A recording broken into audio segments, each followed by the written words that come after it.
what we are going to talk about today is more or less in the book, but I think on where the data, incoming data is concerned, you know, a number of things have changed since our book was published in November. So that is just 2 months ago only, but a lot of things have already started to crop up. So we'll focus on those things that are very extra, you know, that is not mentioned in the book, so that you all have the latest refresh of information. Yeah. Okay, good. So I think it's 11 o'clock. We can start. Yeah, good morning, Beng Wu and Joki. This session is actually done specially for our members of the 2023 monthly global trends talk, and it's a private session. This video will not be released until 2 months later, maybe about March. Then we will release it, make it public to the YouTube. So it's actually you all will have a head of all the information that me and PC are about to share today. The talk agenda will be, we will start with the introduction, the year forecast on the astrology, then how we are moving into the new era with the influence, the 5 elements industries on the 5 elements energy, how the energy influence on the industries, and the industries are divided into the 5 elements. I think most of you all have already know that all those industries that we have, most of them can be classified under either wood, fire, earth, metal, or water. Okay, and we shall look at how this impacted individual industries. And also, PC will share on the geopolitical and financial situation on 2023, the forecast based on the new data that he has obtained ever since from the time we write the book. I think there has been a lot of changes, right? The world is very dynamic now, right? PC? Yeah. Okay, and then there, we will summarize the whole thing, and also I will give you all something very special this year, especially for the members only. Okay, it is special dates for you all to have better clarity, and it will also help you. Once you have better clarity, it will also help you to plan for your investment better, because investment does not come as it is. We have to do a lot of planning, right? For example, we have to find the budget to invest, how much we allocated, and after that is followed by what we want to invest in. We have to do the research, not hearsay, not, oh, friends say this good, I must invest. Investments, invest are not trading, not speculation, not all these things. Because I think both PC and I, for those who has been with us for long enough, both PC and I does not do all these things. Neither I have the capability to do it. Chinese metaphysics tools will also not have that capability to do it. Okay, it can be used to guide you to ensure that you're in the correct direction. That is all. So these dates are specially chosen for you to purge all the negative energy, to have better clarity in your mind. Once you're clear, you can think clearly, then you will know, how to catch, able to catch the timing better in your own opportunity sectors. Okay, so understand, Yeah, so disclaimer of this presentation. This one, the content is purely based on our studies on the global trends in related to the research that is conducted, and also the Chinese astrology based on the movement of the planets of the energy that will give us forecast of the year. And you should use it as a guideline you can use it as a guideline for your investment decision. You must exercise caution in the investment, especially in such volatile situation. 2023 is going to be even more volatile. And we will not give any advice, financial advice, stock advice, because we are not financial professional.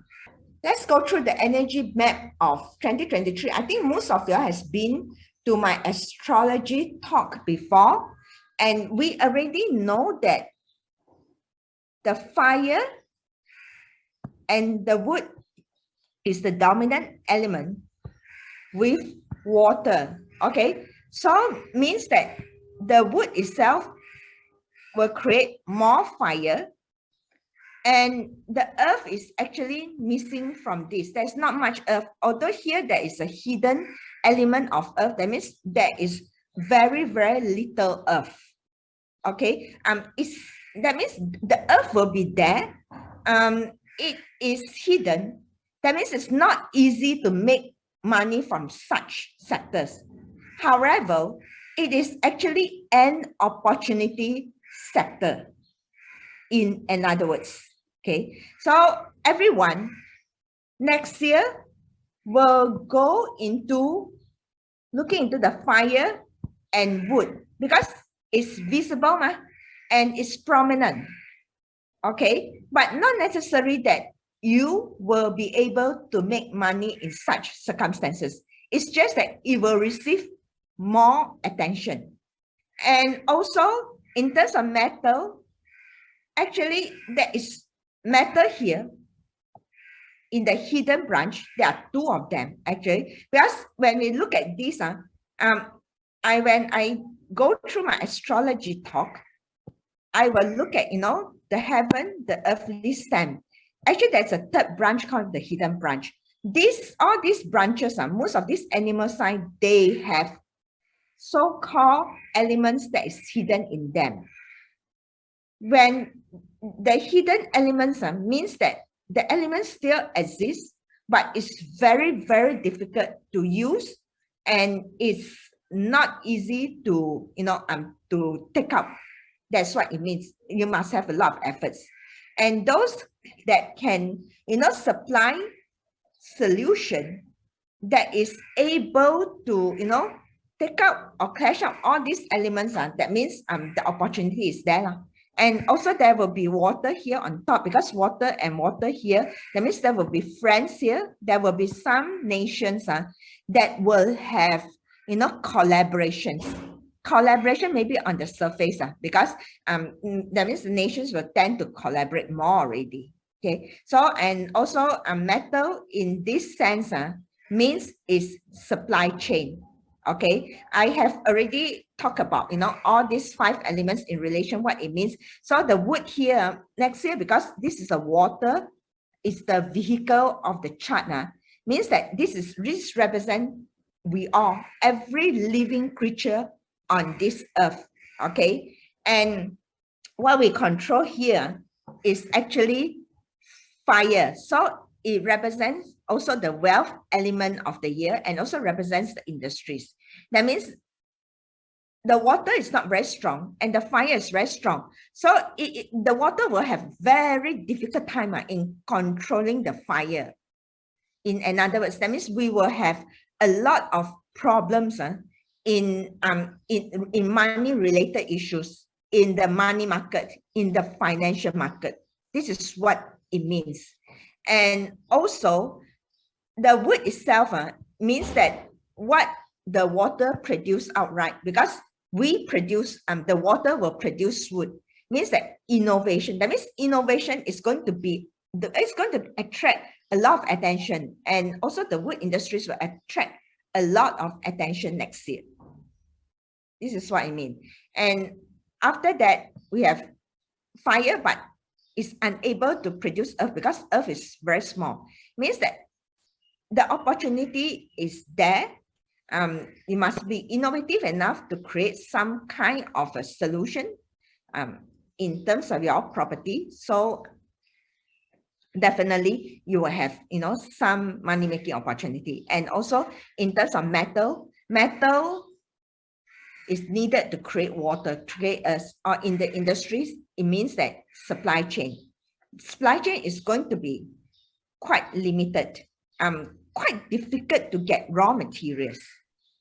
Okay, or people, a lot of work, a lot of efforts needed to get that raw material out in this, in in my book also, I talk about, there are actually 3 ways to look at how we can forecast a year using astrology. One of them is this Li Chun chart, or the arrival of the spring chart on the 4th of February 2023, which is a transition to a new year. So transition into the new year means that if you are born, let's say you're born in, means that it will in the ancient days, people use this to quantify the whole year. So for us also the same thing, means that if you are born under certain animal sign, let's say you are born under tiger, until 3rd of February 2023, the babies that's born is still under tiger one. It's not yet rabbit year. Okay, so those that the early or January till February, early February's babies, mostly they will take the animal sign of last year. Okay, so, and also in terms of another way to look at the year of 2023, we can look at the hexagram, is I Ching, using I Ching, which is actually a binary code sort of message from the heaven. It's known as, the device message to us, because they are all in binary codes. You look at it, this one is split line, and this one is a full line. So it's either this or this only, 1 or 0, okay, in binary codes. And there are actually 64 hexagram. If you notice, the computer also, the memory comes in the power 64 one. Decimal codes, the addresses and all this. So it's not. It's actually a line one in a way. The ancient people already knows all these binary codes and also the hexadecimal this one, because there are 8 trigrams, and then we combine 8 times 8, because this is 1 trigram here, this is 1 trigram here. So 8 times 8 means that also 64. So in this pillar here, next year, the pillar is actually the hexagram that will describe next year, the device message for next year is actually thunder. This is a thunder. And this is water. This is actually over a lake. So it's thunder actually over the lake. Means that signifying danger. Thunder over the lake. It's not a peaceful year. And war will also intensify. We can also look at the year itself from the Mother Earth Oracle, which will tell you about how the people will fare next year. What is the weather like? What is the harvest, which is equivalent to the economic activities today? Okay, and generally, the food status, the supply chain, and also the worker. So in this Mother Earth Oracle says that half of the people will be happy, half will be worried. And it also says that mostly the first half of the year still okay. The second half of the year will have a problem, okay? And the weather is also extreme, because they mention about weather, winter will be a lot of water, I will lack of water, spring will be plenty of water, okay? So it means that the weather is also going to be extreme. Sickness still plenty, maybe there's some new mutations or some new sickness coming in.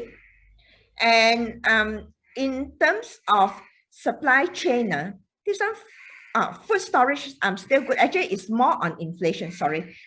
Food will be on inflation, in other words. So supply chain will be suffering, because it talks about the silkworm. The silkworm, last time, silk is actually a major economic activities of China. So the supply chain will be suffering. People will have to work very hard to get the alternate material. So this is in line with the hidden, all the hidden metal inside here. Okay. So this is one. So in another words, we are, and also, as I said, we are also on 2023 is also a very special year. We are transitioning into a new era as well. From period 8 to period 9, I think most of y'all could have seen or have attended my astrology talk that now this is a period 8 and this is a period 9 and the energy has already set in. This will be the last year already. That means we are already 75 to maybe about 80% into the period 9, the fire period already.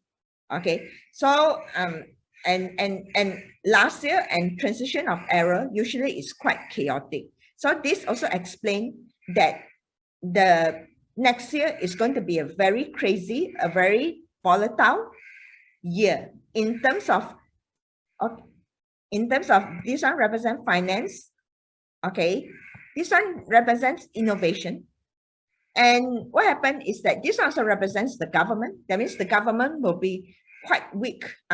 It's quite difficult to control. In fact, it's being controlled by innovation. That means a lot of people will have a lot of ideas, how to go against the law. So it's like a scammer. There will be a lot of scams as well. Even big governments are also scammer themselves now. I think just now, VC has talked to me about, after she will tell you how government become also scammer. They are also very innovative now. Actually, most of you all have received my message this morning with regards to the new idea how the US can prolong its debt limit for as long as possible by the introduction of premium bonds. It's already on Telegram, so you can actually have a look at it. Any question you can ask while we go along this session. Okay. Okay. So in other words, we have to really beware of the rabbit holes in 2023 itself. But it is also an opportunity year. If you have cash, you can actually start to think of, maybe if you're in business, you can start to think of, buying in your competitors. That's one way. There will be a lot of businesses on sale. And then also you can look into investment companies that have strong fundamentals. Okay. And do your own research. There will be companies with strong fundamentals. So especially if you're in stocks, if you're invested in stocks and you have a lot of stocks, and you have to be very careful. Half of this company will not be existence anymore, maybe by period 9. So what you need to do is that even your own portfolio, this is just my personal advice, that even your own portfolio, go and list out every single stocks that you have and do a research that which company is not strong already fundamentally. I think if you are in this group, I'm sure you all know how to research, right, on if the company is fundamentally strong or not through their annual reports, their balance sheet, their this one. So you have to go and check. If you do not know how to read, at least you know how to read, the operating profits, the loss, and all this P&L and all this. So go and read for the past 10 years. Are they, fundamentally strong? Or you can also buy these data. In fact, some stocks companies, they also have a summary of the 5 years data that can give you a rough snapshot. So all these companies, I would advise that, you put them in one bucket. Another bucket is those that, chances they are fundamentally strong. And in period 9, in the next 20 years, what is a good industries to look at? That means business, first of all, must have online presence. Those traditional business also must have some online presence. That means cannot be conservative enough because it's fire period. That means everything is online, everything is virtual. So everyone has to be visible because in earth period, it's hidden. But in this fire period, fire everyone can see one, very clear one. Or if they have very solid marketing activities, solid presence in the social media, so chances of this type of company will make it, provided their management is also fundamentally strong. How do you tell a management is fundamentally strong? It's through the results or through their P&L already. Okay, so this is the thing, the thing that, you know, that qualifies that whether these companies still have a potential and will survive through, you know, next year. Now if those survive through next year, then definitely maybe it will be a very good company that you can still continue to hold. Okay, so I think in terms of, yeah, let's go through each and every of these elements here. So in terms of fire, they will become fire industries is those that related to crypto. If you wanted to know about which industries classify under which element, then you can go to my YouTube channel. Later I will drop the link in the members Telegram channel and y'all can have a look. Okay, so in crypto is actually fire. Okay, crypto is not going away, although Bitcoin now is very low, the price. I don't say that you go and buy Bitcoin. You exercise your own, you know, your own this one, your own due diligence to understand about the Bitcoin, about Ethereum and all these things. Technology sectors will also have a lot of activities. There might be challenges in the supply chain. Okay, energy sector will be in demand, and okay, the wealth element in terms of the financial market it will also, you know, be very volatile and changes all the time. Means that stock markets and all these things will be quite volatile, and at the same time the war will also intensify. It's not going away. It will intensify. Okay, and later on DC will ties up everything to this fire also. Okay, then second we talk about wood. Wood will also be strong. It will also receive a lot of attention because extreme weather, crops will dry up because there's a lot of heat, a lot of fire in the chart. Means that fire means that is quite, you know, the chart is not balanced. It means that the weather also will have problem. Okay, so this is the crops. It will dry up due to extreme weather. Education also represents, wood also represents education because it's grown. So people will be very eager to learn. How eager to learn? Wood this year is an innovation element of water. That means water produced wood. Any innovations, any creativity means that it means that it's something that we produce out. Okay, one example, like singers, they must have innovation and they must have the output element in their birth chart in order to be singers, in order to be artists and all this, because people can see them, what they express out, innovation. Okay, so if those that who are, you know, considering to be in education field is good, but don't do those old stuff, obsolete stuff. Okay, even my skills also, some of them has obsoleted.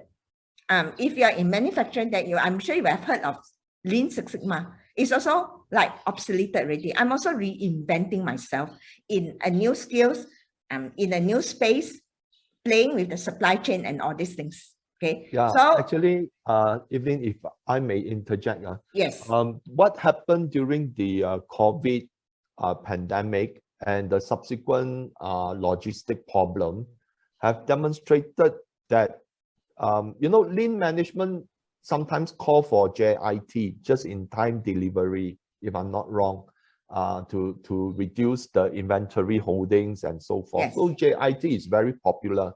But after the pandemic, what happened was that JIT was a failure because suddenly the sudden surge of demand in goods, you know, JIT just cannot meet up. So what they do, everyone started to produce, started to invest in manufacturing, you know. In Malaysia, we also have cases, you know, that property companies decide to invest in glove manufacturing. And then as soon as the vaccine, we have the vaccine, then all the glove manufacturers stock starts to drop. And then the property company, for those who know which company it is, and for those who do not know, it's actually Marsing. And then they are saddled with this plant and equipment that doesn't generate that kind of profit anymore, you know. So that's why JIT can work, but under circumstances, I think JIT will fail. So that is why I think people are also rethinking, you know, the kind of lean management strategy that one company should have.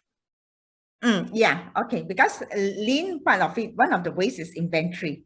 And there are several ways to manage inventory, Kanban system and also supermarket system. But those are based on stable supplies. It's not meant for those that, you know, you don't have stability, then you act and you die, because a lot of people do not know how to use lean in a very sophisticated manner. So the creativity must be there in a lot of things that you do. Okay, so you must able to mix, like what PC and I are doing today. We are mixing two different subject matters. Chinese astrology that people, you know, and ancient art together with the modern global research to come up with a program like this. So this is an example. Okay, that people will be very happy to go through, you know, education, but it must be something that is new, that is innovated. Okay, so Evelyn, I also want to let everyone know that the most recent news that I got just about 30 minutes ago, is that the US announced their agricultural production for the year 2022, and believe it or not, it was the same level as 2008. So that means that weather has actually played a very strong role in reducing the US agricultural output. You know, just imagine, you know, 2022 output is the same as 14 years ago. You know, even with all the fertilizers, you know, with the equipment that they have, you know, the technology that is advanced, you know, it's still down. And I mean, it's still at the same level. So that means that weather has been one of the major players, okay, in affecting the crop production. Yes, that's right.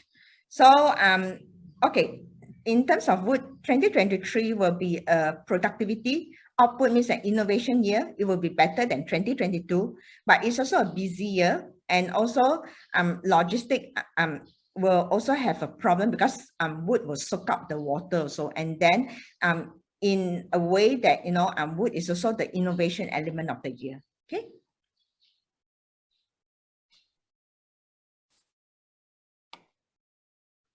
Renewable energy. Okay, later on I will answer the questions. Okay, so next, water. Okay, water is weak this year. Means that logistic slow down. There will be challenges maybe in transportation of the goods. However, because this year also comes with another way of looking at the chart, the traveling style is strong. So a lot of people likes to travel this year and somehow or other. Okay, so it will face, however, it will still, you know, have political unrest. Maybe there will be, you know, ongoing pandemic that will cause it to slow down. Maybe the first half of the year is going to be quite strong, and the second half, then it's really a question mark already. Okay, metal is weak this year. It also denotes supply chain, as we say. Maybe the gold and the silver prices will sort of, you know, stabilize, and there will be limited supplies because it's hidden. And banking and finances will also have changes, challenges in terms of how they run the business now. Okay, and maybe a lot of fintech is also replacing some of the roles that the banks are doing now. Right. If they have CBDC, a lot of the commercial banks will have to shut down. Yeah, that's right. So be very careful. Actually, it's also very sad, and you know, the public bank founder Tay Hong Piao passed away, right, in recent times. But I don't say that I'm happy that people pass away, but it's also in a way in a blessing that he will not be able to survive to see the period 9.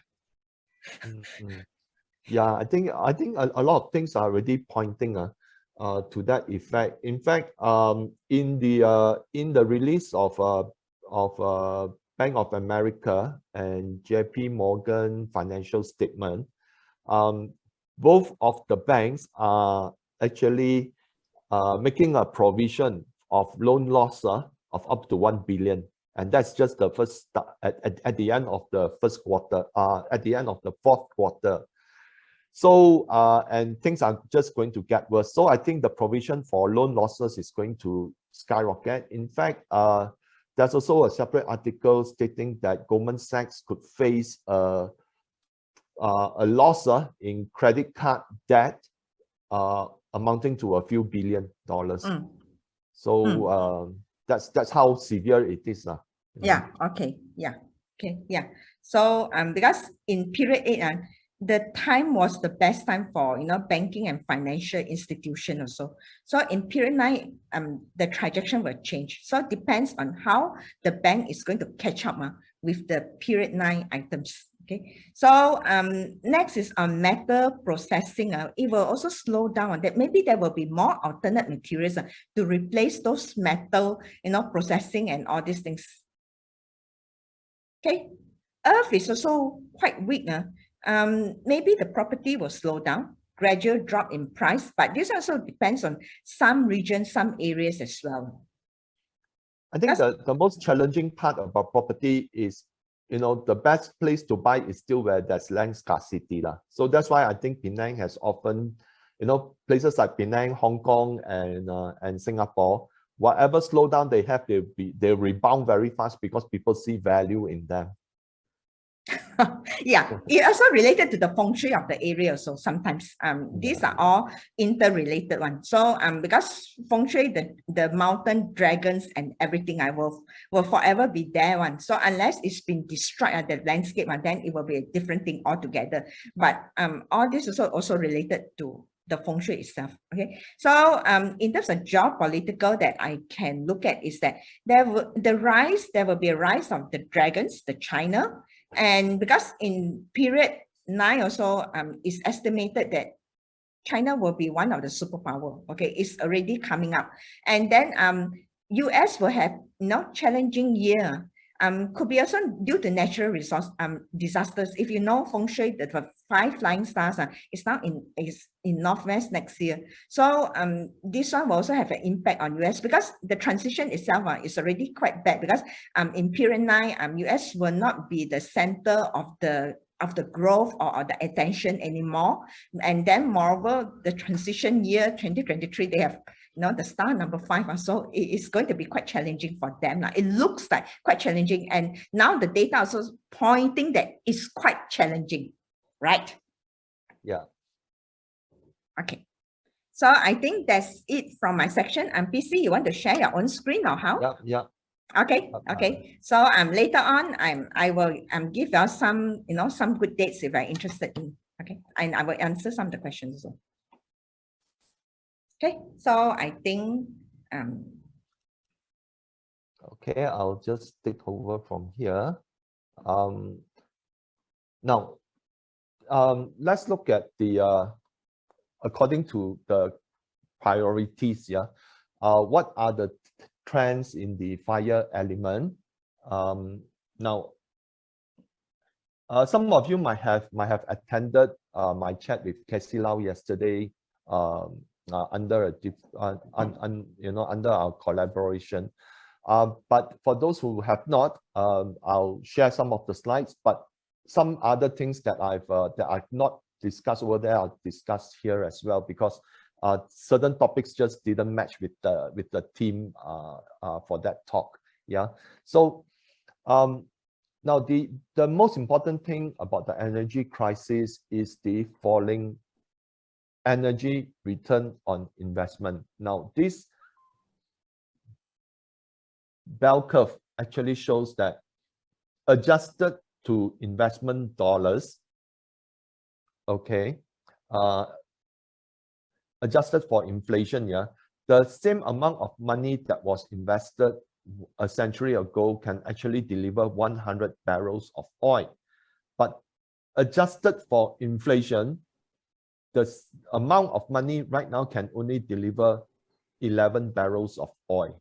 So that means that the near surface oil has depleted a lot, and it costs more right now to extract oil from greater depths. So unless, okay, that new technology is applied, okay, then the cost may lower a bit. But not one thing for sure is that near surface oil is fast diminishing, and technology itself, okay, may not be able to overcome this at all, because even new technology, it will still cost a lot, okay, to extract that oil, okay. And after a certain period, there's efficiency, but then by that time, the second level of oil would have been extracted, and now they have to go to a deeper third level. So that is why the person who have this idea, Steve Sanangelo, says that over time, no matter what happens, oil price would continue to remain high. So, and if, let's say, oil price does not meet that kind of pricing, then there won't be enough supply, and that would cause a hyperinflationary cycle. Okay, because on this side here, you can see that the energy cost curve is getting steeper, okay, as the years progress. And when the energy cost is getting steeper, that means that price have to coincide and rise in tandem, okay, otherwise there will not be enough energy supply. So renewable energy, like plant and equipment, also require raw materials to fabricate. You cannot say that I want to have I want to do wind farming or solar farming, and then the materials just appear by itself, okay, because that material needs to be fabricated, and all these materials required to be extracted in far off places because they are not available in cities. So far off places, there's no consistent source of energy other than through oil, and that is why oil would still have a major role, okay, until such time where technology has developed that machines that mine, okay, would have a small nuclear reactor, okay, a nuclear reactor cell, and then that could actually transform, okay, the energy, the whole energy sphere, and that would actually propel uranium to be a very, very important source of energy. Of course, there are other renewable energy proposals, like using hydrogen cell, okay, and hydrogen cell, even that hydrogen cell itself is not also need to be fabricated, okay, and one of the key minerals that are very important for the functioning of the hydrogen cell is actually platinum. So even if they go for a miniaturized, okay, nuclear reactor to power, let's say, the ships, to power aircraft, okay, and eventually on land-based vehicles, automobiles, that itself would consume materials that need to be fabricated, okay, to contain that source of energy. So no matter what, there'll still be abstraction, okay, of minerals. So one of the key things that that Steve Sanangelo mentioned is why he thinks that there is a continual energy crisis is based on this chart, that over the last, okay, 10 years, energy production have reached 320 billion barrels, but total discovery is only 76 billion barrels. So there is a huge deficit between production and exploration. So which means after they're produced, okay, without new barrels of oil, okay, that is discovered, there won't be any further development. And this 76 billion that is newly discovered, okay, if you look at it, will be consumed over the next few years, unless there's continual oil discovery. But that oil discovery also is being impeded by the ESG agenda, because the ESG agenda stipulated that, you know, banks should only invest in those, encourage banks to help companies that meet the ESG agenda to have the money to invest in renewable source of energy. Okay, so that itself does not give a lot of these companies the amount of capital that they need to expand in their exploration. Of course, certain countries, they just ignore the ESG agenda, especially I think a lot of the OPEC countries, because that is their life and blood, okay, where oil is concerned. And they themselves would want to retain a high price of oil in order for them to diversify from their oil-centric economy, because sooner or later the oil would actually run out for most of these countries, yeah, or it will become so costly to extract that it just doesn't make sense. Okay, and of course the introduction, which I think new energy like uranium would play a primary role in the decades to come. Okay, and that would actually start to lower the consumption of oil. So they need to diversify, but they need the funds to diversify as well. And for them to do that, you know, oil price need to be at a very profitable level. And because they know that sooner or later, they either run out of the resources or certain energy sources would take over, and oil would be worth much less than the current period. So that's why they need to maximize profit, and there's still a chance for them to do so, because OPEC themselves, you know, expect oil consumption to grow marginally year on year over until I think 2030, okay, based on their projection. So in that regard, you know, they want to maximize their oil sales as much as possible. So even if there's a recession, I think they will cut production to ensure that the price of oil stays high. So other factors driving the energy crisis is, of course, sanctions against Russia, which is the world's third largest oil producer and world's second largest oil exporter. It is also the world's second largest natural gas producer and world's largest natural gas exporter. And the US $60 per barrel price cap by G7 and EU will cause imbalances in the supply of oil. Russia could still cut oil production, resulting in a higher oil price. Now, already that $60 per barrel of oil has already shown to be a failure, okay? Because according to the EU, if let's say any shipment out of Russia that doesn't meet US dollar $60 per barrel, they will actually not issue any insurance for the shipment. So of course, you know, the largest shipping merchant like Lloyd's, okay, they are also the largest shipping merchant insurance. You know, they are also the largest insurance for shipping.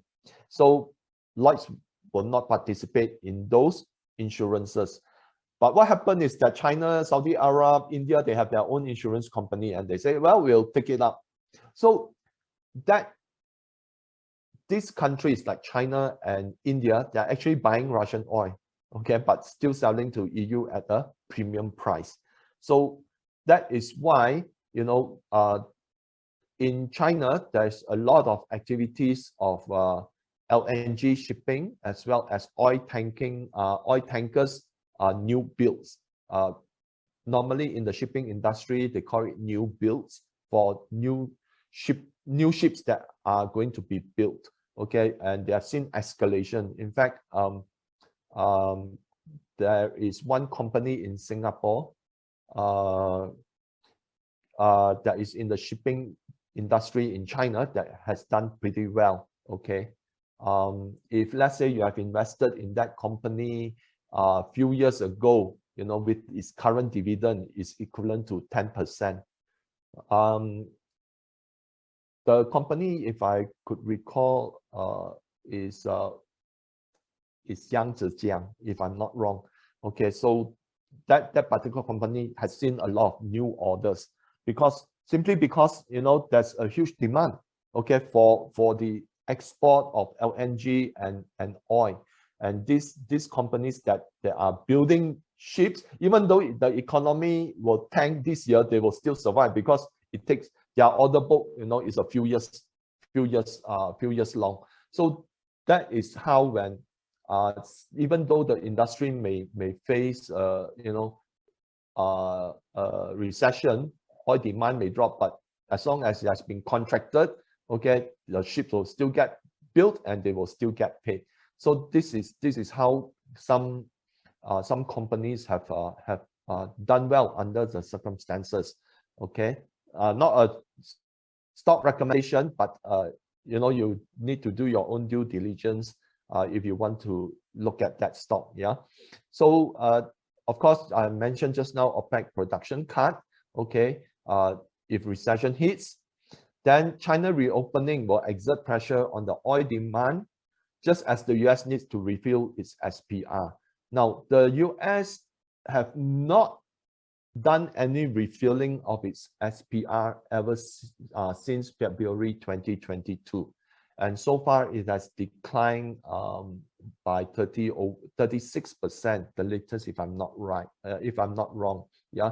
So, and if we continue that over the next quarter, okay, let's say towards end of Q1, that amount of depletion could surpass 50%. Okay, and if let's say it reach 50%, that means it's very critical, because in the event of war, then there won't be enough oil, okay, to support the US military. So sooner or later, that strategic petroleum reserve need to be refilled, and I think it will likely be at the end of Q1 or early Q2. So and just at that time, China is also China would have grown out of its reopening risks and all those, and more people will start to travel, and by that time the demand for oil would actually rise in China. In fact, China for those of you who read my Telegram text the other day, I think I put in a link that mentioned that China's oil production, oil demand this year, oil import this year will actually rise 20%. Okay, and China has its own oil field and gas field as well. Yet it is going to increase its demand of import by 20%. So that is why I think oil price would remain quite high, okay, even though recession occurs in some of the Western states. So of course, the other thing is renewable energy development is falling behind the rapid deceleration in fossil fuel investment. And this is why you know, Europe is in the predicament it is in. Even without strengthening its renewable energy infrastructure, they set this lofty goal that they need to cut this and that before a specific time. Okay, and then the war happened, and right now their renewable energy, you know, is not able to cope. So that's why the renewable energy need time and need the investment. You know, last time they say that, you know, for renewable energy to work, there need to be at least a few $1 trillion of investment, money which a lot of countries do not have, even the US as well as Europe, because of their spiraling out of control debt situation. So when they suddenly cut off fossil fuel and there's not enough money to invest in renewable, that energy crisis would remain. In fact, you know, what happened was that all these European countries suddenly went back to burning coal, okay, and burning logs. In fact, the firewood price actually skyrocketed in Europe. So coal price also skyrocketed in Europe. But I think, you know, once the world is moving towards uranium as a source of replacement for fossil fuel, then I think coal would be the one to suffer, because right now a lot of companies, uranium, a lot of nuclear energy companies, yeah, they are exploring what we call the small modular reactors, or SMRs. Now, these SMRs are destined to replace the coal-firing plant. So, if let's say you have invested in coal, you have made a good sizable profit over last year, perhaps, you know, you need to rethink your strategy again and go into uranium mining, okay, to shift your portfolio, because a lot of the SMRs are destined to replace the coal-firing plants, okay, and if they are replaced, definitely the demand for coal would drop. Okay, so this is another way for you to ponder on your next investment strategy. So sectors which could do well, of course, would be the oil and gas sector, mainly because the demand will still be there. China increase of import. Okay, then as I mentioned, LNG shipping companies. For Malaysia, I think you can monitor MISC. Okay, because MISC is also one of the leading companies in oil and LNG shipping. So it's worthwhile to look at it.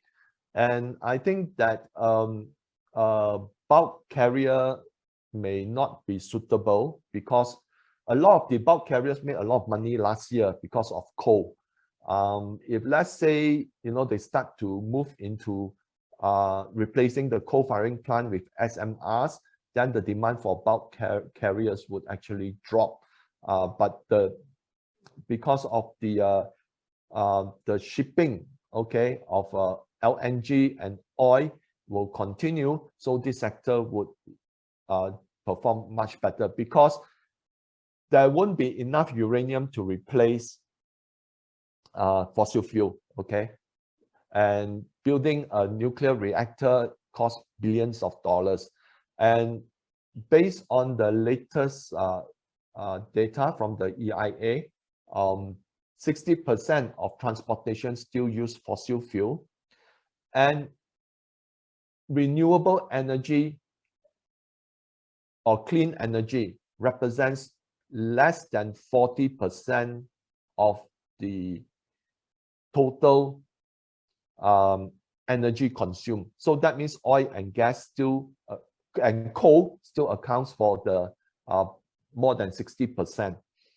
But of course, with coal being taken, going to be gradually replaced by SMRs, then of course we will see a ticking up of the nuclear energy. But solar farm and wind farm actually constitute 10% of global consumption of energy. So these two are still far below the rung.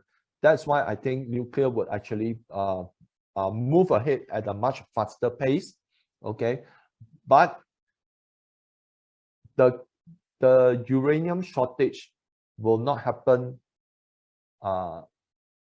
severely until about 2025. Okay, and from then on, there won't be enough supply to meet demand, because all the nuclear plants would start coming in online.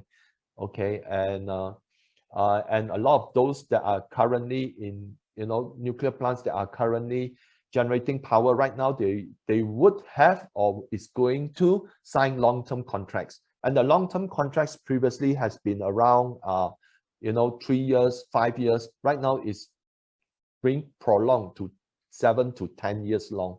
Okay, so that means that the existing nuclear power plants know that there's going to be a uranium shortage. So that's why the uranium sector is something that you should really look at, because it's still far below its peak. Right now, uranium is trading close to $50 per pound, but at its peak in 2007, it was $140 per pound. Okay, and some companies have seen their share price from, you know, a specific company in Australia. Its share price before the bull market was 10 cents. And during the bull market at its peak, it was $10 Aussie. Okay, so that's why I think the real sector is something that you should do your due diligence, look into it, because the multiple factor, okay, is very, very huge.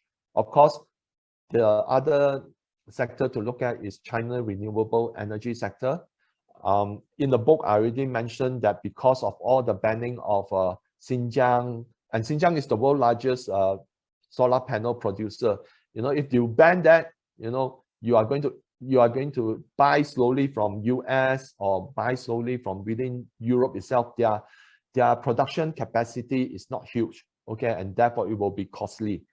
But Chinese renewable energy would have met that kind of cost criteria, because everything is done in China, is much cheaper, and China renewable energy sector continue to expand at double digit. I think last year, I think they expanded by, if I could recall correctly, is around 20%, plus or minus 5% from there.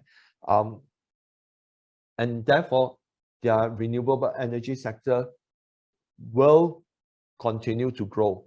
And China renewable energy sector is also right for you to consider, because China is finally opening up. There's one particular company called Xinyi Solar. You know, I first introduced this company to Casey Lau's program, IFS, Invest Foreign Share Program, sometime in 2016 or 2016, if I recall correctly. At that time, the price was just Hong Kong dollar, $2.32. It actually went all the way up to about $16 or $17 before COVID. Okay, and then it has fallen down. And the last time I checked on this stock was around $8 plus.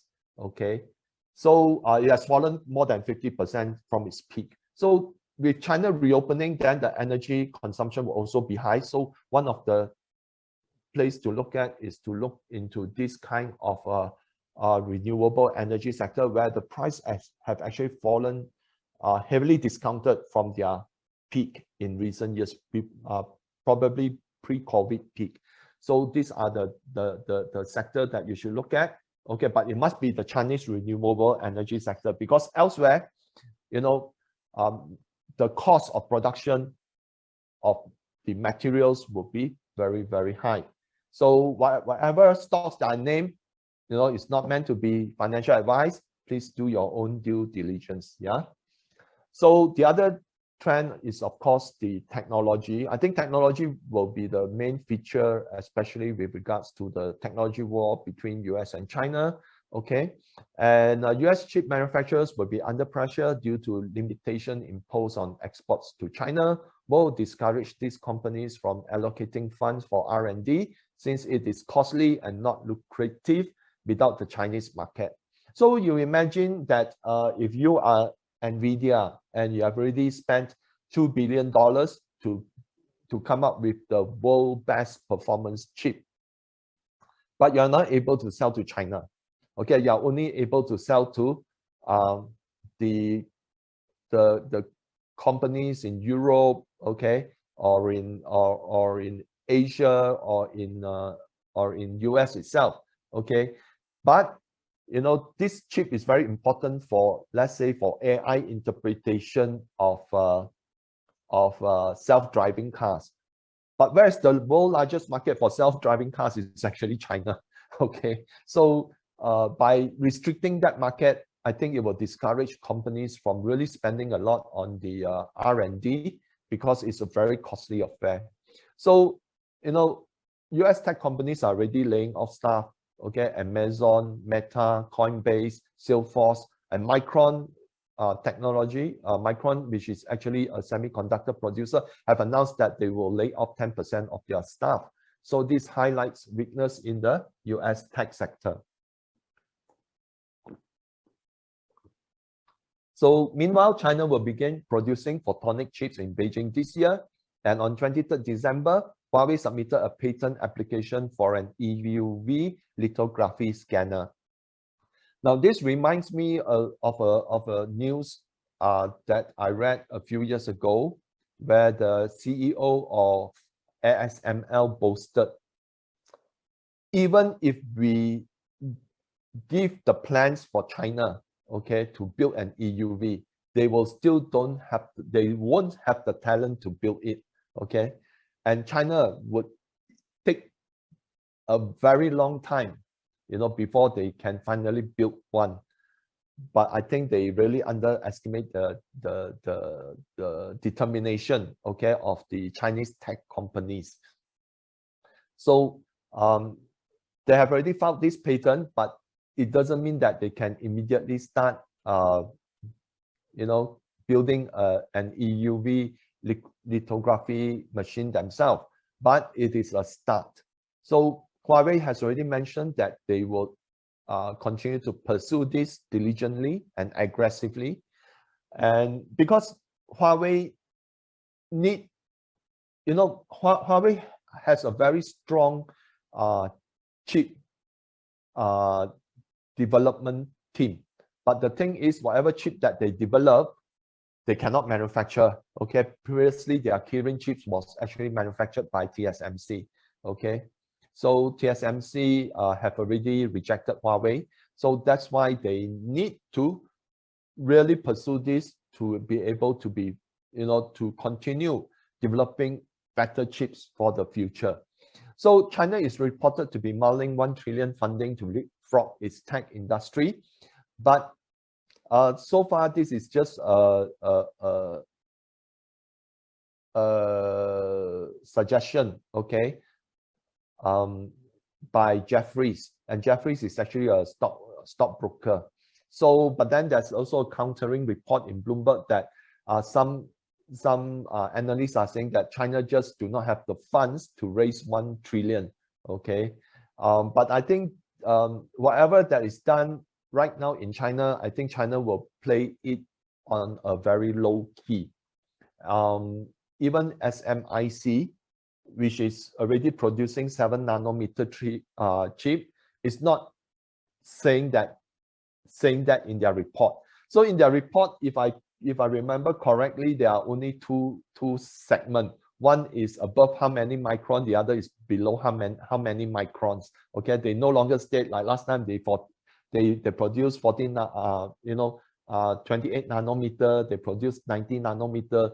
They don't break it down to such. Even SMIC has become very secretive, and I think a lot of the Chinese company will be very secretive too in their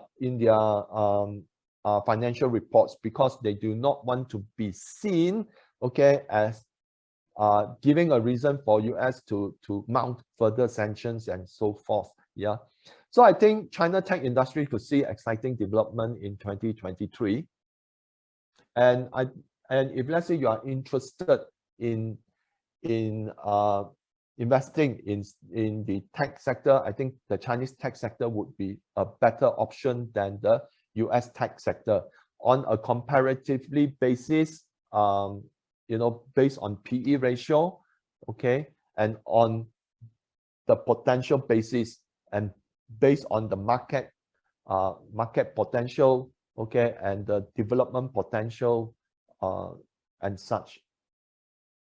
So let's talk about cryptocurrencies. Now, the fallout from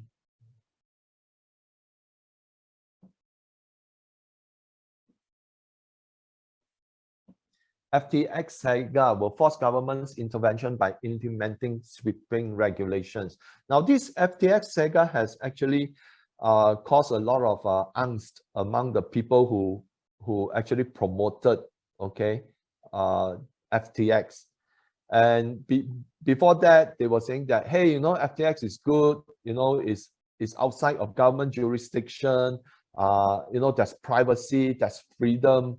So after they lost billions of dollars, they now urging government should have more, intervention. They should create regulation so that the industry is regulated and investors won't lose money. So you can see that, one person can talk a lot of things until it really hits, okay, hits home, and then they change their attitude altogether. So governments will also actively promote their own CBDCs. Okay, I saw a YouTube channel very interestingly this morning, but I still cannot verify it because it is a video that is narrated by a robotic voice. But it mentioned that Iran is actually going to sell oil to Europe using cryptocurrency, whether it is the Iran's CBDC or BTC, I can't verify at the moment. But it mentioned that Iran is considering selling oil to Europe using cryptocurrency. So UK banks suggest tracking customers' carbon footprint via CBDCs as well. So for those who have read the book, I did mention that a French supermarket chain was actually, started tracking the consumer carbon footprint through its receipts. So US banks are now asking, suggest, that we should start tracking people's carbon footprint as well. So this will be seen as a threat to privacy and freedom, which could trigger a leap of faith in the non-CBDCs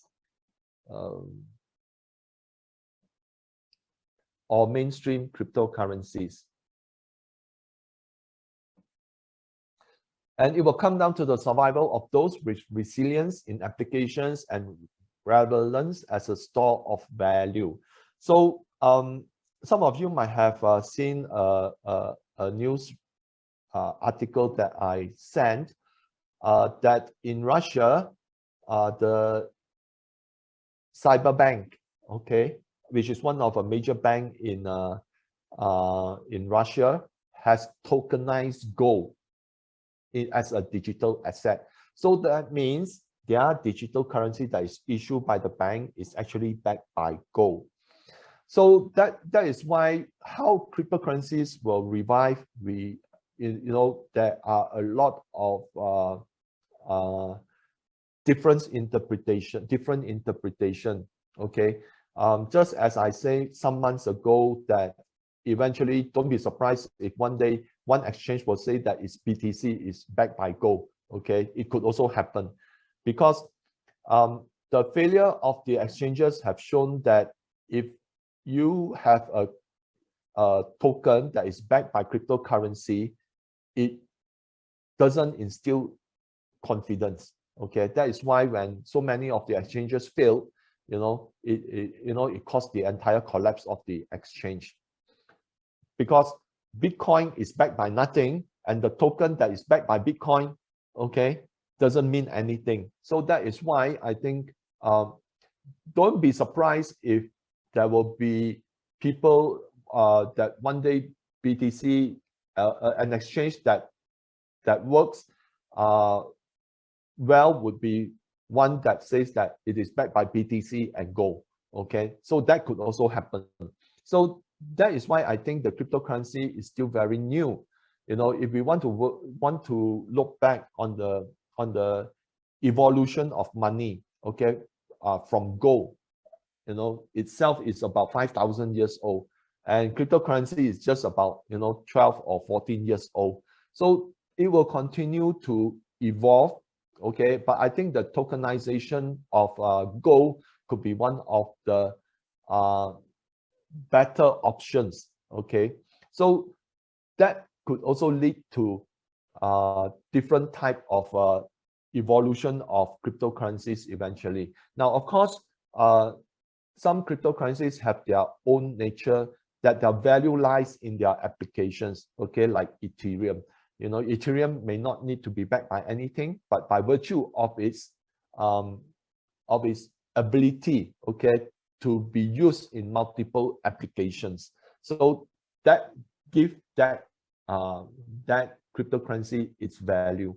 But because cryptocurrency by itself as a market, everyone will often refer to what happens to Bitcoin. Okay, if Bitcoin falls, then the rest either fall harder or fall somewhat less harder depending on their application value. So it's a very interesting thing to look at, but I think you need to exercise your own due diligence and be prepared that you might see a huge capital being wiped off. Before then, it make a very, very strong rebound, and then you start, you know, having seller's remorse. Okay, I should have sold later, you know, not earlier. So these are the kind of things that can actually damage our physical health, okay, and well-being. So that's why when you enter into certain, especially right now, the cryptocurrency is still in a very speculative market. You should be prepared for all eventualities, okay? So as I mentioned, Asper Bank has already come up with this go back digital currencies, okay? And the Fed pivot to save the economy could trigger a loss of faith in the US dollar because based on the unwinding of the credit or liquidity from the market, if the Fed want to save the economy, its QE have to be many times more, okay, than what it did in 2008. Now, during 2008 financial crisis, the Fed actually increased its balance sheet from 800 billion to about 4 trillion. That means a 5 times increase. So right now, the Fed balance sheet is sitting at 8 trillion. Can you imagine what will happen? Okay, if let's say the US economy starts to collapse, having multiple credit crises, you know, banks, their mortgage guarantor like Fannie Mae, Freddie, you know, Fannie Mae and the Freddie something, okay, those are actually government agencies that actually guarantee the loan, okay. So if let's say something happens to those agencies, and already the BIS mentioned that there is 80 trillion of off-balance sheet debt sitting in non-financial and pension funds balance, you know, institutions. So if all this start to unwind and collapse, imagine, you know, having 5 trillion but 5 times more to rescue. That would be 40 trillion increase in the Fed total assets. And if let's say that happens, the US dollar would actually fall much worse than its 2008, 2009 low, which is where the DXY was actually about 62, okay? If let's say the US start to print so much money, then it will likely fall below that 62 achieved in the last financial crisis. And that could trigger a cryptocurrency revival. And not only that, it will trigger the commodity into a super bull cycle. So why I think there's a financial crisis ahead? Now, this is the quarterly change of the US M2 broad money supply. And you can see that it dates back all the way to 1970. And right now it's here. This was during the financial crisis. So can you imagine how deep here versus here? Okay, so that means that there's no way to escape this, okay? Because recession is almost a certainty given the current indicators, falling PMI, yield curve inversions, okay, etc. I think I've shown, I think in the January segment, I've shown with you, I've shown for you the yield curve inversion, which currently now is more than 90%, where previously a 70% inversion would already be the best indicator of a recession. Okay, right now it's 90%. So EU likely to experience hyperinflationary depression due to high inflation and rapid deindustrialization, because a lot of people will lose their jobs. Okay, right now in France, there are people protesting to get out of EU, to get out of NATO. So the ECB must continue to print money to sustain the weak economies, especially Italy. Okay, so credit crisis, falling M2 money supply due to interest rate hikes plus QT and record debt levels. Okay. So the other thing is sovereign debt crisis in Italy and Japan as prime candidates, according to the CEIC.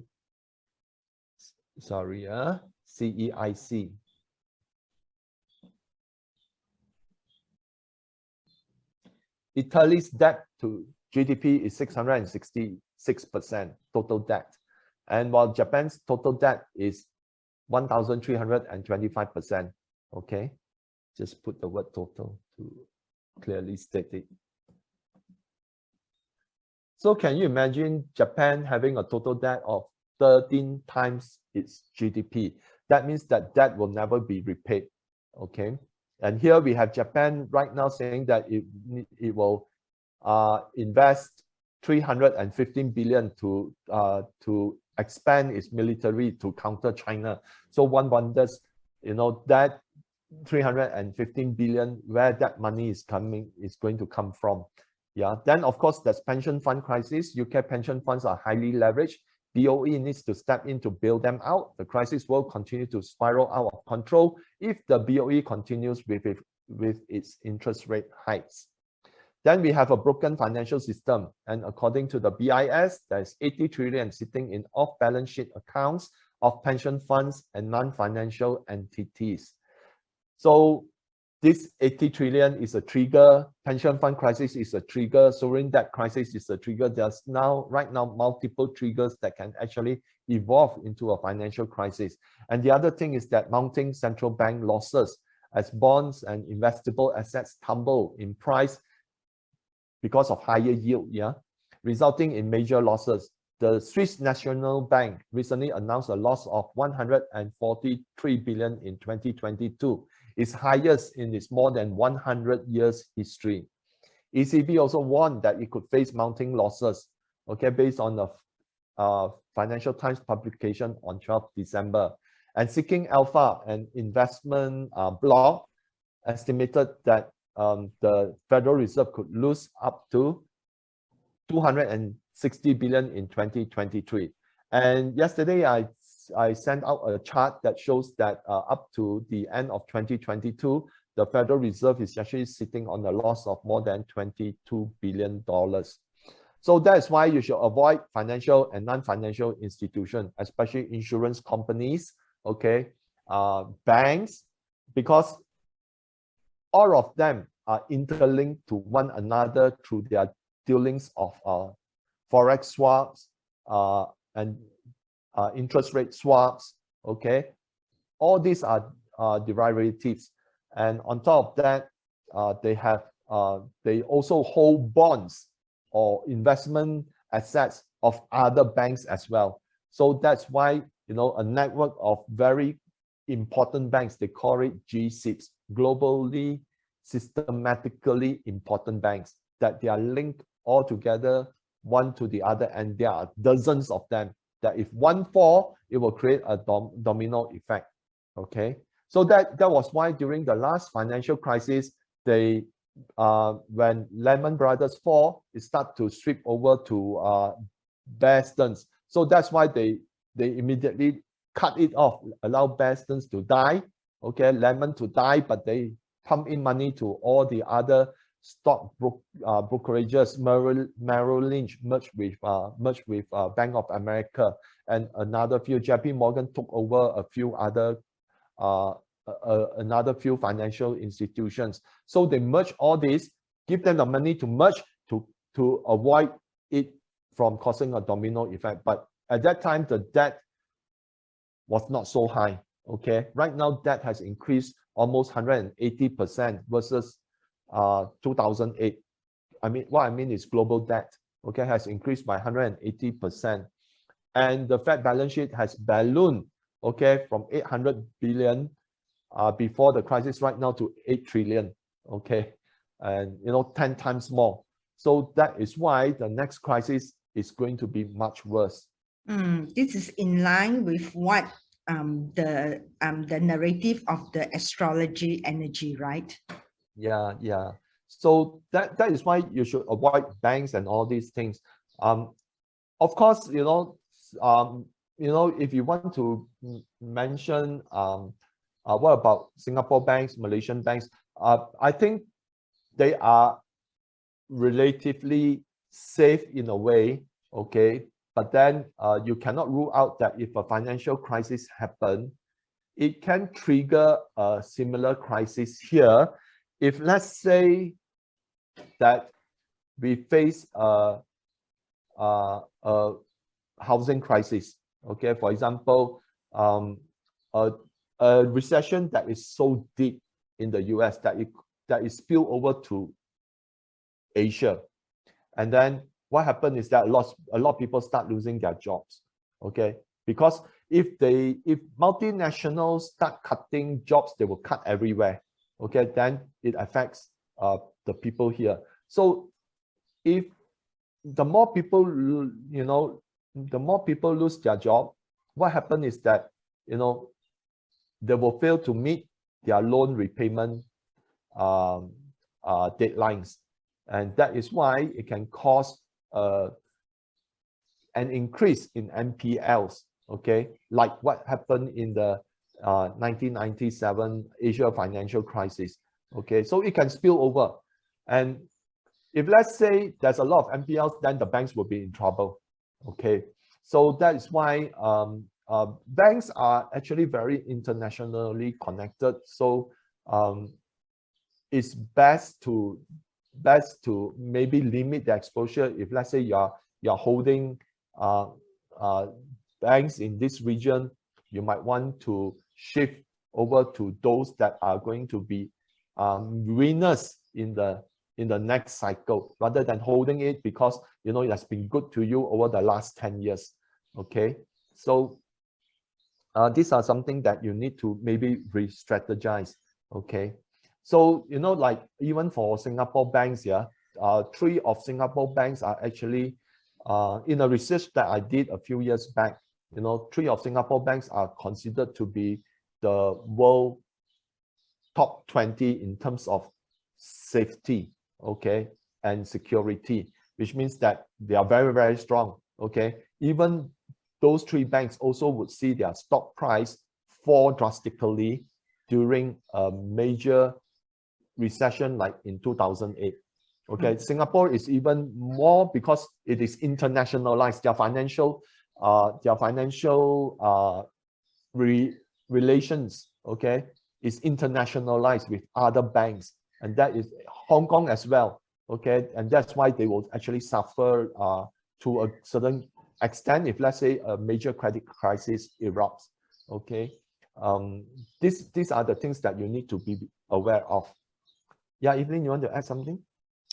Okay, I just want to add that comparatively, I think Singapore currency, Singapore banks are still quite strong, because in the next period also, they will still see some growth there. However, definitely they cannot avoid the recession cycle. At least they will not go busted, in other words. Yeah, that would be the best time. If let's say they've fallen, that would be the best time to pick them up to a certain extent. Okay, and that is why Evelyn say if you have the cash, you can start preparing a war chest. Yeah, so okay, back to political unrest. Of course, as I mentioned, there's more dissatisfaction against respective governments of the world for failing to address inflation and food shortage. So hold on.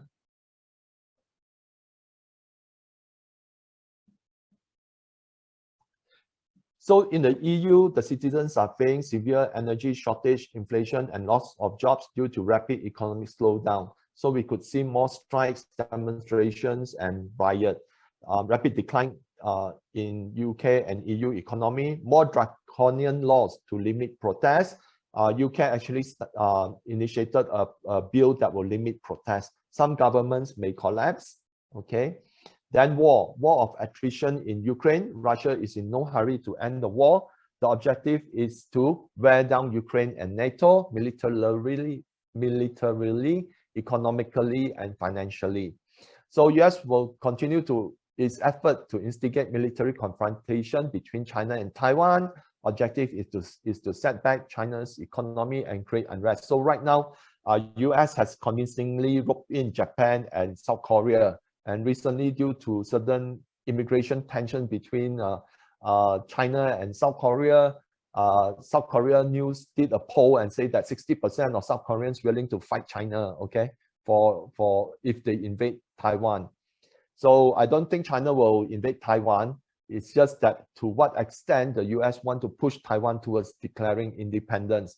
So China knows what the US is up to, so China will not fall into the trap, but rather China will look at how to, China and Russia, in fact, how to destroy the US financial system, okay, through de-dollarization to prevent a war with the US. So according to US think tanks and the Pentagon, US has only a narrow time frame to bring about the fall of China, failure of which will see the demise of the US as an economic, financial, and military power. And they put the deadline that sometime up to 2026. So that's why I think the US will give a lot of assurance to Taiwan. You just declare independence and then we will back you up, with our military. But the US will only supply military hardware. They can say a lot of things that they would want to involve, but the US doesn't have the money to involve. So possible involvement in of war between US allies and Iran as the JCPOA discussion has lapsed. Okay, so Israel could be one of the prime allies used by the US to mount an attack on Iran. So NATO may attempt to create tension in Kosovo and Serbia, which Serbia is pro-Russia. NATO may also attempt to sound the separation of Armenia from the CSTO, which is the Collective Security Treaty Organization, spearheaded by Russia. So you can see that they are trying to cause problems and tensions in the southern side of Russia so that it erupts into a war, which then create another headache for Russia. So wood elements trends, agricultural output. Just now I touched a few in that agricultural output are already showing decline. So food inflation is there and it's causing a lot of producers to restrict exports and causing the global food shortage as a result. Okay, so India, it's like they are going to withhold, their wheat export, and other countries as well, because the last thing that they want, there's not enough food to feed their citizens. So ESG agenda is causing much disruption to the global food chain supply due to restriction on the use of non-environmental friendly fertilizer, okay, pushing the price of environmentally friendly fertilizers higher. And you can see that even though that was before Russia and Belarus were allowed to export their fertilizer. After that, they, looking at the food inflation, they decided to allow Russia and Belarus to export their fertilizer, and the price started to drop. But if you look back, before pre-COVID, it's like below 70, and right now it's still about more than 2 times. Okay, so price is still high. So another ESG agenda which is causing much disruption in the global food chain is the mandatory reduction of livestock. Okay, for example, the Netherlands government recently announced its intention to force the buyout of about 3,000 farms in the country to reduce nitrogen emission. The country is one of the world's largest dairy producers. Okay, so you imagine 3,000 farms. And not only that, they have to reduce their livestock headcount because too many cows can cause emission of methane, okay, through their farts. So high cost of energy is putting pressure on farmers on top of the cost of fertilizers and animal feed. The major threat to the agricultural industry is the uncertain weather. Last year, the world suffered both severe drought and winter conditions. So weather conditions have become unpredictable due to changing ecosystems and disruption caused by the grand solar minima, which is expected to last for 2 to 3 decades. Now, the worst time it hits Earth was that it lasted from 1645 to 1715, and that is about 70 years. Okay, so let's look at productivity. Now, for a greater part of the past decade, investments has been concentrated, okay, to look at the financial assets rather than improving productivity. So the coming recession will be extremely difficult on the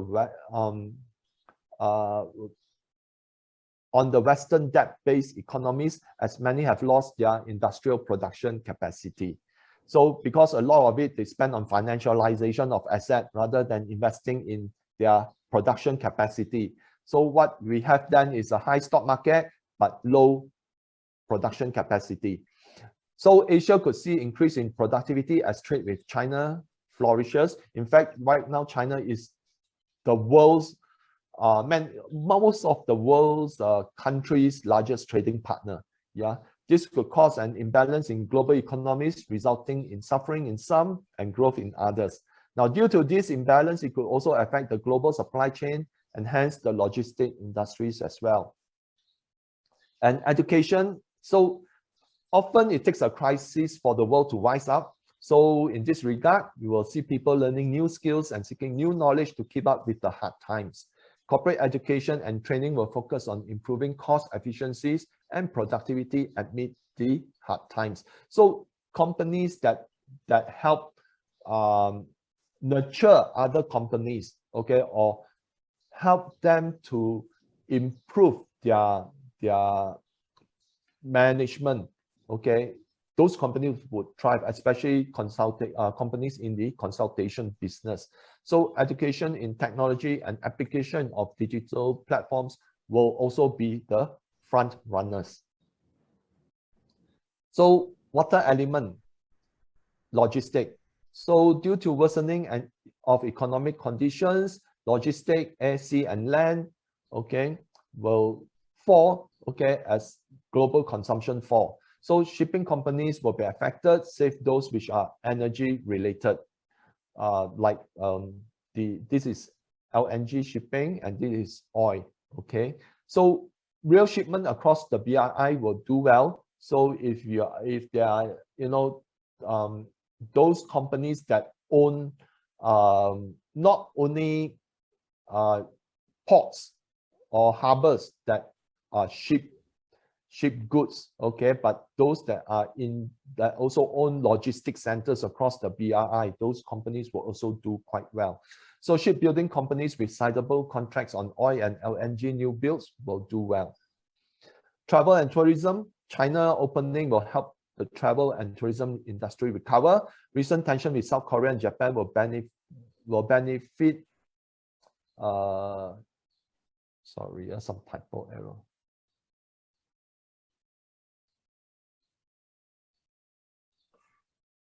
Will benefit intra-China and Southeast Asia travel. Australia and New Zealand could see revival of tourism.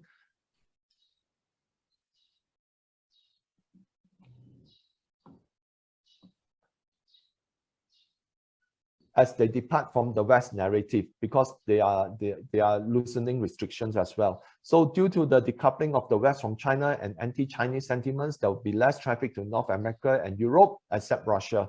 So hotel and F&B industry in China and Southeast Asia could be the biggest benefactors. However, due to energy crisis, better to stay away from the airlines industry, as oil could suddenly spike, causing massive losses on hedges. So I've never advocate one to invest in airlines, okay, no matter how good that travel industry, because all it takes is just one hit, oil suddenly spike, and then the entire that company could see a whole year of losses being wiped off. If you remember Air Asia previously, they make a wrong hedge and then they lose millions and millions of ringgit, okay, due to just a wrong move. And that is why airlines could be more at risk to certain spikes in the oil price. So metals, metal element, closure of many smelters in Europe due to high energy costs, made worse by Russia's intention to divert minerals from the West. Okay, lack of investment in exploration and development due to long-term bear market. From discovery to production would require 5 to 7 years. Many metals are reaching peak production, more investment needed to extract minerals at greater depth. So that's why, this is already happening in the industry. And the astrology have shown that there's less activity in the metals industry simply because of this. There's not enough investment, okay, into that industry, because the bear market for the metals commodities have been very long, almost a decade long, okay, and that's why people investors decide not to invest heavily in the industry. So many analysts forecast that there'll be acute shortage of metals and minerals to meet zero carbon emission targets. Most metals and minerals will see demand outstripping supply in 2025. So likelihood, I think the metal industry will see intense activities post 2025. But during these few years, okay, 2023 to 2025, there will be a lot of investment into exploration, okay, but it will take time until 2025 and thereafter to realize production. So that is why there still be metal shortage, okay.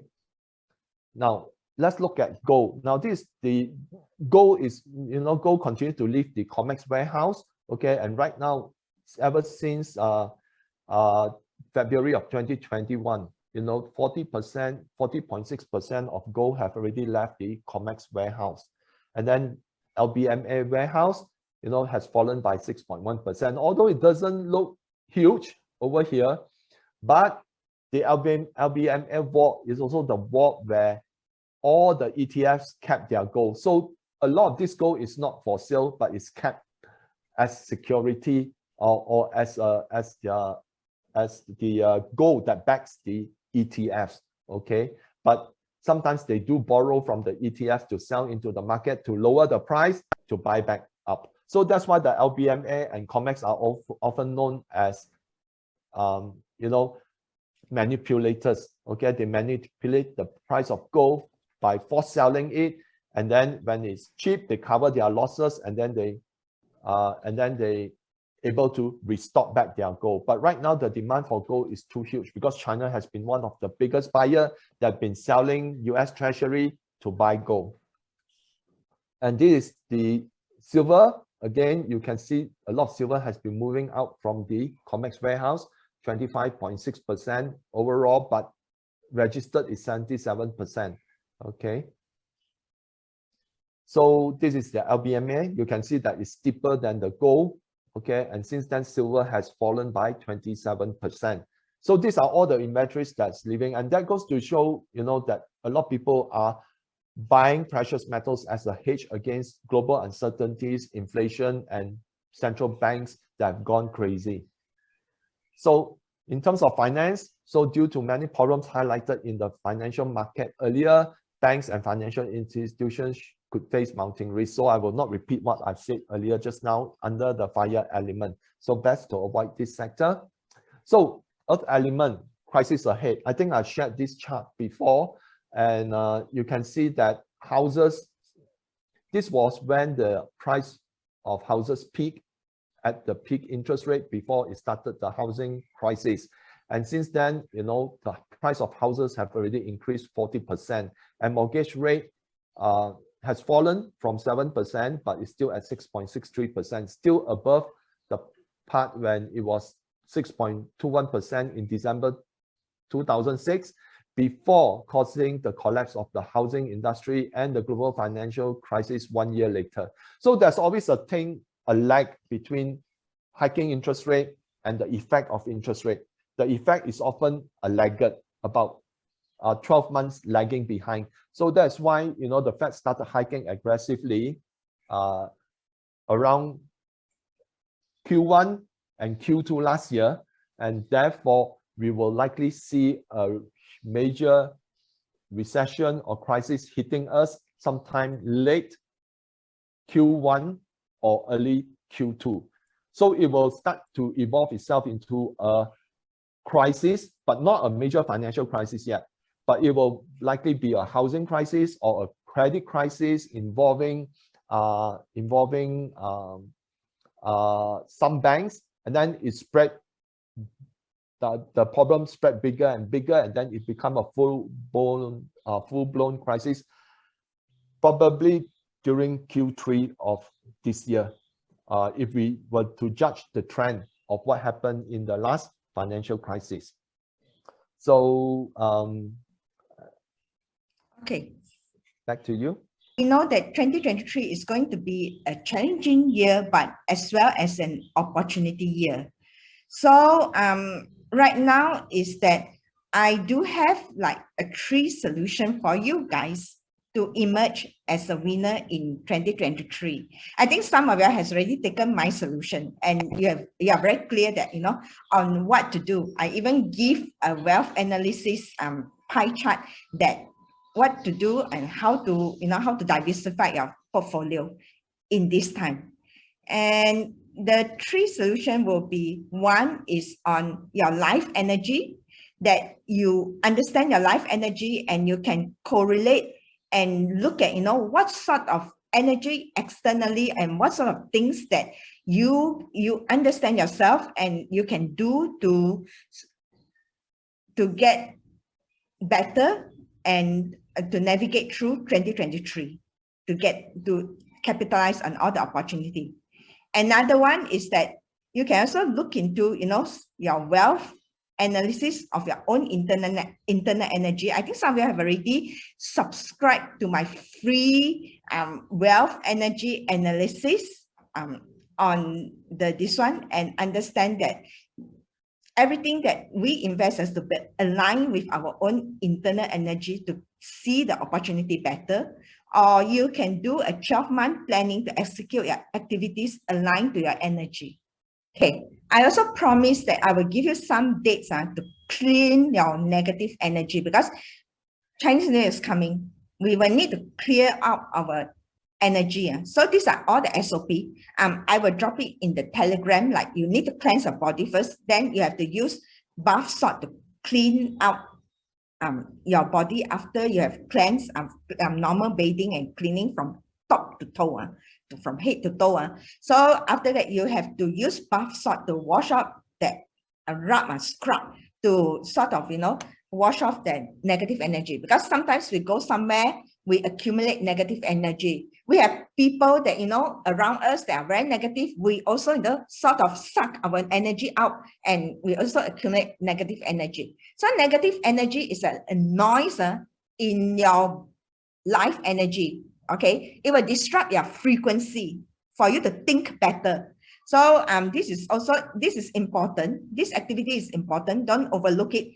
And what you need to do is that you find kaffir leaf, lime leaf, 2 slices of lemon, and you soak it in the water in bathtub, and you can add fresh flowers if you want after you cleanse out all the negative energy to renew your energy, because all this leaf and all this, they contains energy also.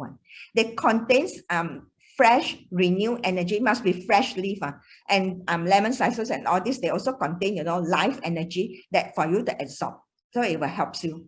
Then the special date is here on 20th of January 2023. Okay, from this time.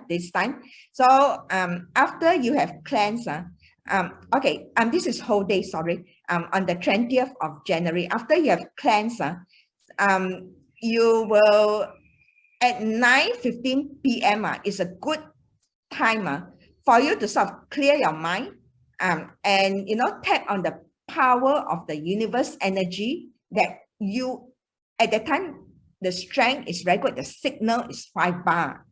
The universe energy, so internal strength with external. So you tap on your conscious mind to ask for increase of vibrational frequency, the clarity of mind and intuition, because actually investment is very much on intuition game as well. The timing itself is intuition. Know when to come in, know when to go out. That is all, more or less, with couple with research and couple with intuition, that you have the timing itself. So these are actually the hard part. The hardware is the knowledge, the information that you receive from PC and I, and also other investment guru, other sources. But the software is actually clarity of mind and intuition. I think would you agree on that? This makes sense? Yeah, I think clarity of mind is important, you know. Sometimes we can be uh, we can be driven by certain issues but lack the clarity of minds and make some foolish mistakes, lah, you know. Yeah, that's right. Yeah, so this is why all this cleansing is important to purge out all the negative energy. And if you know your life energy, like the SWOT analysis, it will be even better, because this is something that you have to do at least once a lifetime to understand yourself. Okay, so and then also I give it timing to even enhance your own energy even better, to increase your intuition for 2023. Okay, so increase your intuition and also do manifestation.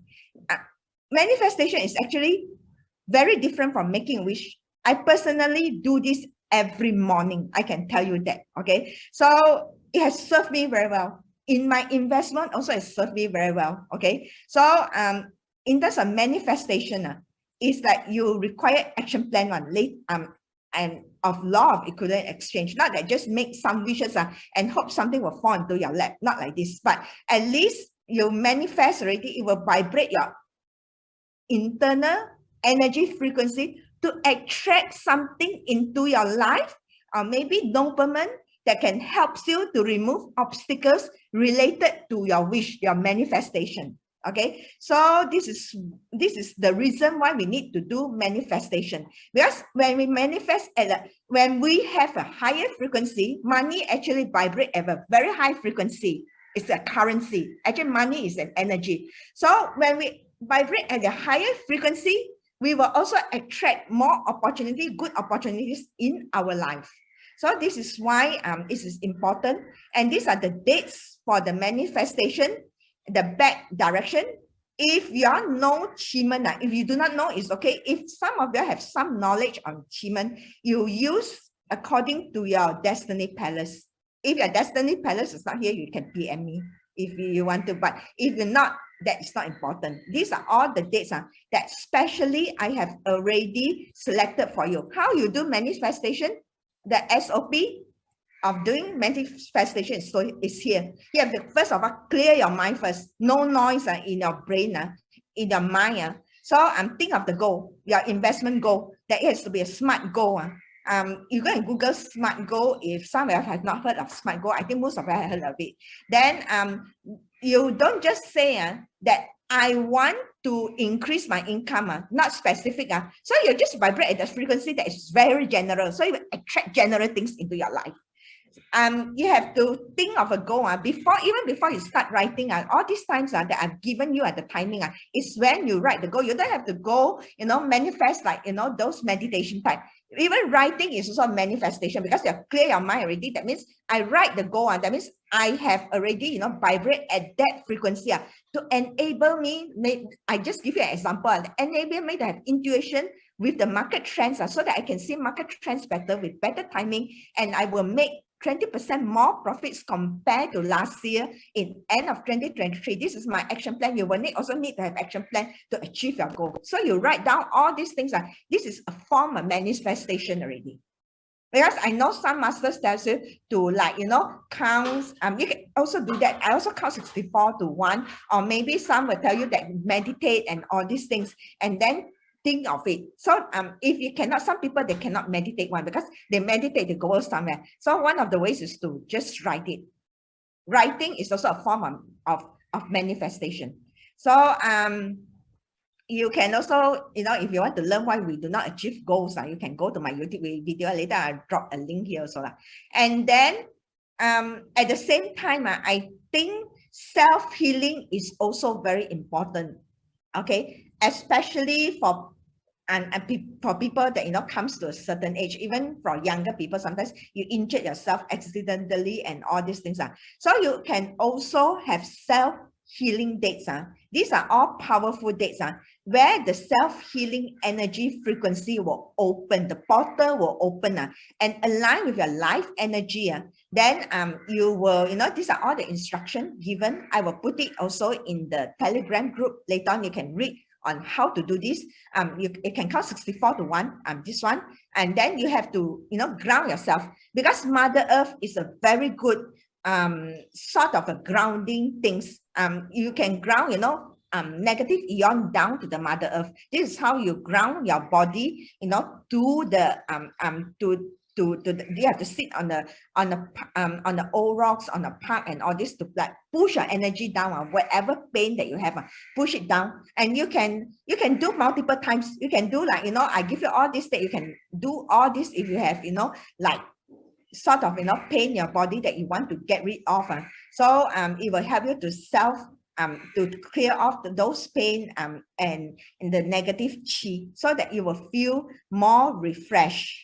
Okay, coupled with maybe the treatment that you're doing now, it will at least, you know, enhance the treatment that you undergo if you have go through any physiotherapy and all these things.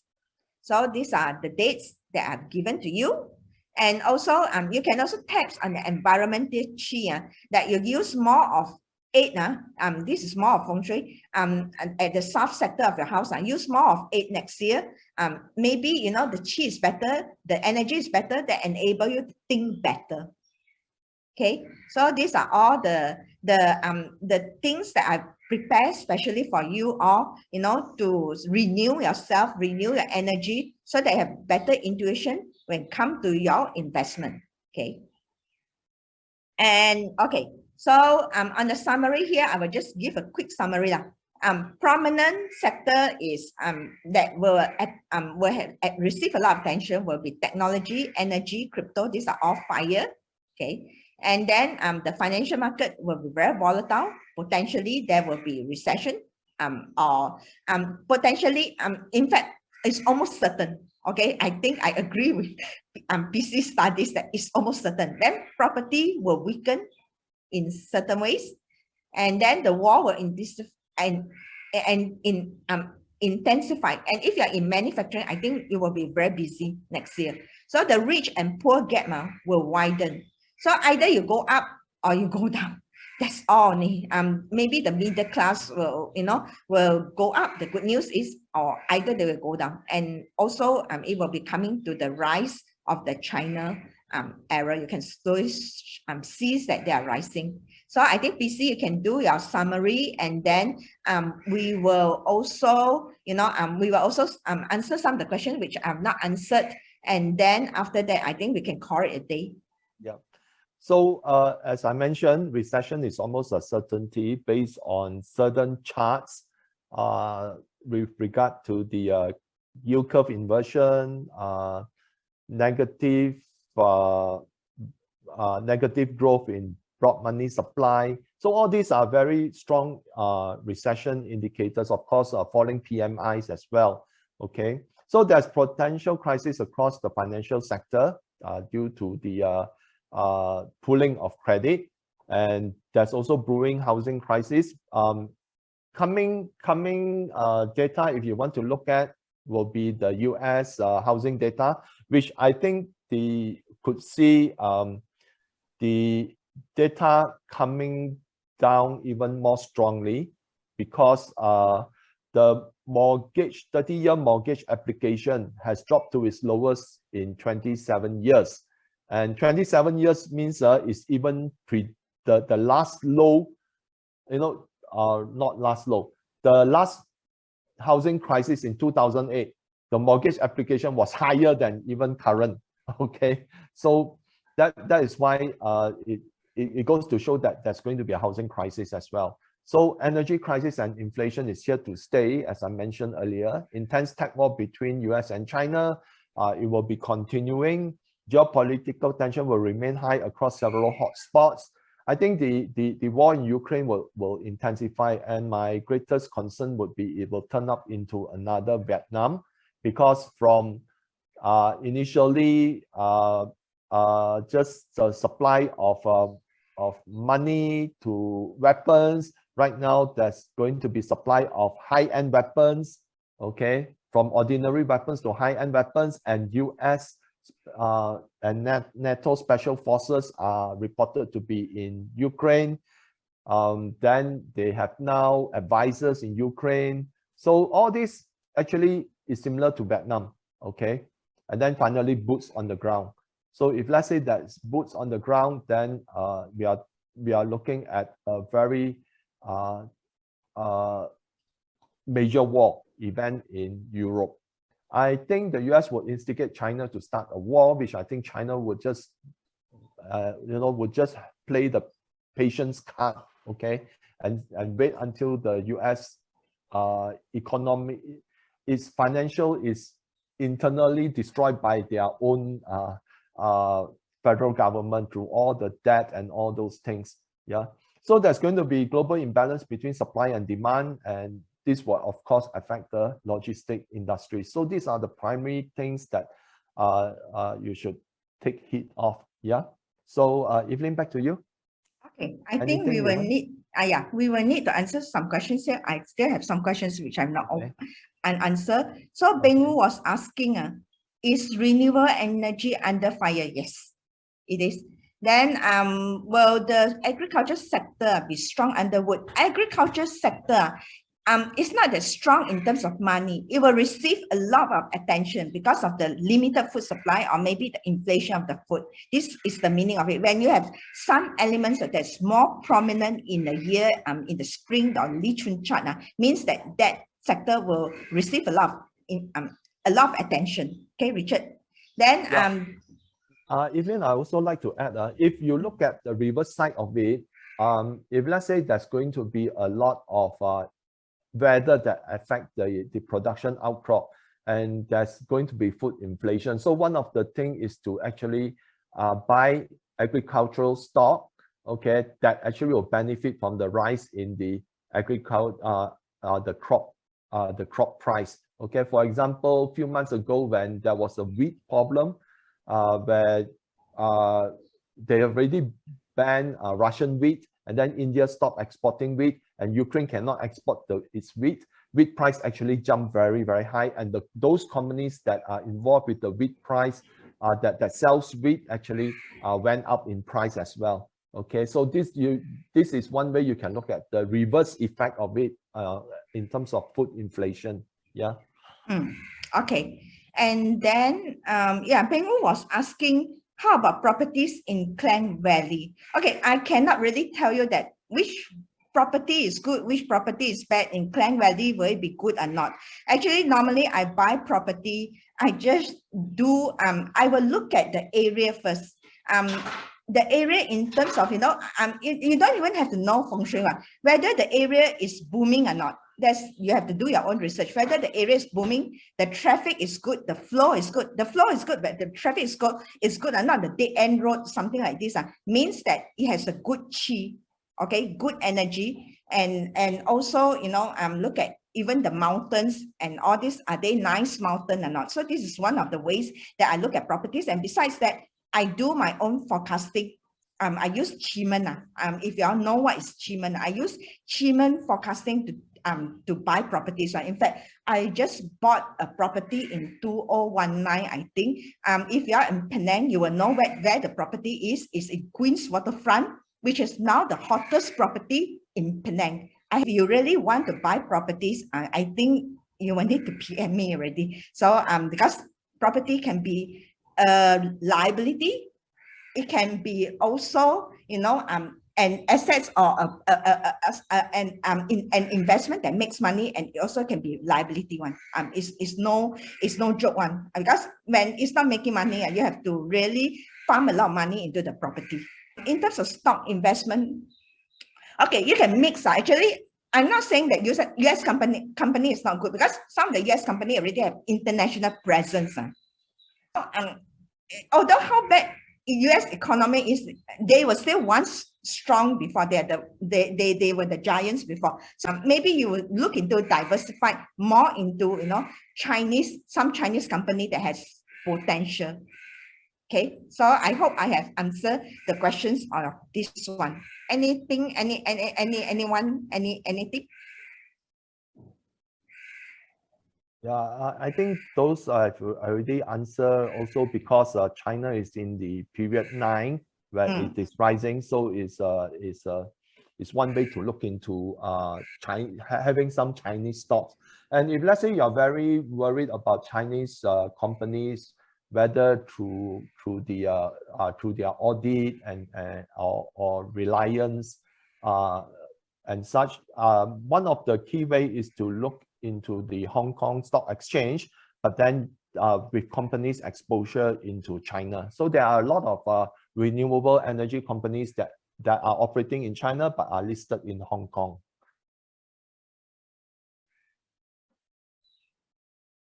Okay, so I think that's it for today. Thanks for all the members to stay with us. I know that we have already overrun, and I hope you all have a good year ahead. Okay. Yeah, we have not really overrun because we are talking 12 months in 2 hours. Yeah, that's right. That's right. That's right. Yeah. Okay. So I think y'all will have an idea what the the year will be like, and if you really want to capitalize more on the year, you can consider the 3 solutions that I have offered to you all. Thank you very much. Okay, thank you very much, and hope to see you all again later in January, where we'll have the February forecast. Yeah. Okay, bye-bye.